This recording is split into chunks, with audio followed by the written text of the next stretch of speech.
Selamat datang di channel saya, Kanzasi. Assalamualaikum warahmatullahi wabarakatuh, teman-teman semua. Kabar gembira, sebentar lagi untuk pembukaan SSC-ASN akan segera dibuka. Timelinenya memang belum keluar, namun berdasarkan surat dari Menteri Pendayagunaan Aparatur Negara dan Reformasi Birokrasi Republik Indonesia pada tanggal 21 Desember 2023 yang lalu, maka di sini sudah ada surat yang keluar, yaitu untuk halnya usulan jumlah kebutuhan ASN tahun 2024 yang ditujukan kepada pejabat pembina kepegawaian instansi pemerintah atau PPK di masing-masing daerah. Hal ini dilandaskan pada pasal 66 Undang-Undang Nomor 20 Tahun 2023, yaitu tentang aparatur sipil negara, yang menyebutkan bahwa instansi pemerintah diwajibkan menyelesaikan penataan pegawai non-ASN paling lambat Desember 2024. Sehubungan dengan hal tersebut, serta dalam rangka perencanaan kebutuhan dan pengadaan pegawai ASN, di sini nih Kemenpan RB mengharapkan untuk PPK ini dapat menyampaikan data kebutuhan ASN tahun 2024. Adapun hal-hal yang perlu diperhatikan dalam pengusulan kebutuhan ASN disampaikan sebagai berikut, yaitu 1. Pengadaan ASN pada tahun 2024 terdiri dari A. P3K khusus bagi pelamar non-ASN. Jadi ini ada P3K untuk khusus, berarti memang dikhususkan untuk tenaga non-ASN atau honorer-honorer yang sudah ada di negeri, dan juga sisa P1. Kemudian yang kedua juga ternyata ini di tahun 2024 dibuka juga CPNS bagi pelamar umum, tentunya yang memenuhi syarat untuk CPNS tersebut, dari umur, dari IPK, kemudian dari kebutuhan yang dibutuhkan atau formasinya sesuai ijazah atau tidak. Nah, ini perlu diperhatikan bagi teman-teman semua. Kemudian yang kedua, ketentuan jabatan sebagaimana dimaksud pada angka 1 dibuka untuk jabatan fungsional dan jabatan pelaksana sesuai ketentuan peraturan perundang-undangan.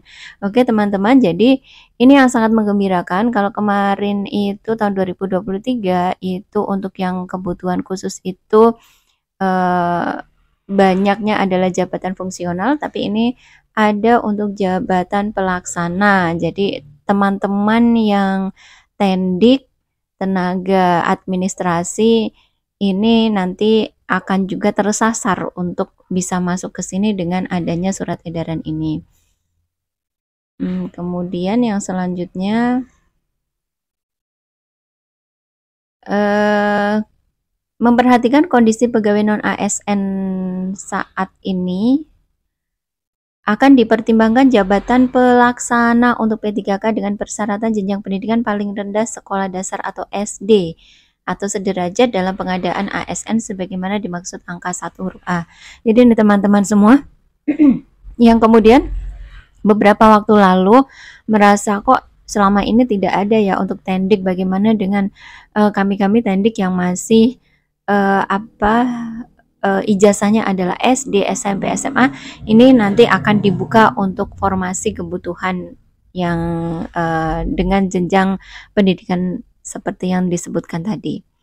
Kemudian yang keempat, instansi pemerintah diharapkan untuk mengusulkan kebutuhan ASN dengan wajib memprioritaskan penataan pegawai non-ASN. Jadi ini yang utama, yang prioritas. Untuk para tenaga honorer sudah pasti nanti akan diprioritaskan terlebih dahulu. Tapi ini juga tidak semuanya, karena pemerintah juga punya prioritas. Seperti yang kemarin adalah sudah tenaga honorer yang sudah mendapatkan SPTJM pada saat pendataan non-ASN pada tahun 2022, itu yang akan mendapatkan prioritas yang utama. Kemudian klausul kelima, merujuk penjelasan sebagaimana angka 1 sampai dengan angka 4, diharapkan saudara untuk menyampaikan jumlah kebutuhan CPNS dan P3K tahun 2024 dengan melampirkan surat usulan dan surat pernyataan tanggung jawab mutlak atau SPTJM sesuai dengan format terlampir pada aplikasi e-formasi paling lambat tanggal 31 Januari 2024.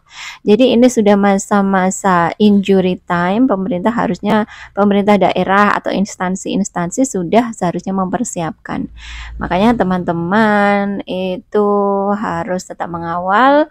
Semoga pemerintah daerahnya mengusulkan jumlah kebutuhan yang sesuai dengan jumlah kebutuhan yang ada, seperti itu ya. Tenaga tendik masih banyak yang belum terangkat, kemudian tenaga-tenaga honorer tadi yang akan menjadi prioritas utama untuk dituntaskan, dan juga adanya sisa P1 yang memang itu sudah amanat politik untuk diselesaikan. Kemudian yang keenam, jumlah kebutuhan yang disampaikan pada angka 5 akan menjadi pertimbangan dalam penetapan jumlah kebutuhan ASN tahun 2024. Jadi teman-teman, ini adalah surat yang ditujukan untuk instansi dan pemerintah daerah yang dikirimkan oleh Menteri Pendayagunaan Aparatur Negara Reformasi Birokrasi Abdullah Azwar Anas. Semoga ini menjadi berita baik untuk kita semua, bahwa memang untuk kedepannya pelaksanaan perekrutan itu memang sudah menggunakan seleksi P3K maupun PNS, tidak ada lagi memasukkan honorer-honorer sehingga menjadi bertumpuk-tumpuk, dan itu menghilangkan kesempatan bagi teman-teman umum yang ingin melamar menjadi tenaga non-ASN. Harapannya setelah semua penataan tenaga honorer ini selesai, maka akan dibuka kesempatan untuk umum. Nanti lebih banyak lagi, dimulai dari tahun 2024 ini sudah dimulai pembukaannya untuk CPNS, dan juga di kedepannya di tahun 2025 dan selanjutnya nanti akan dibuka lebih banyak formasi sesuai dengan formasi kebutuhan yang ada pada daerah atau instansi masing-masing. Demikian teman-teman kabar yang bisa sampaikan. Jangan lupa untuk subscribe, like, share agar informasi ini bisa bermanfaat dan dapat saya kembangkan lebih baik lagi. Terima kasih.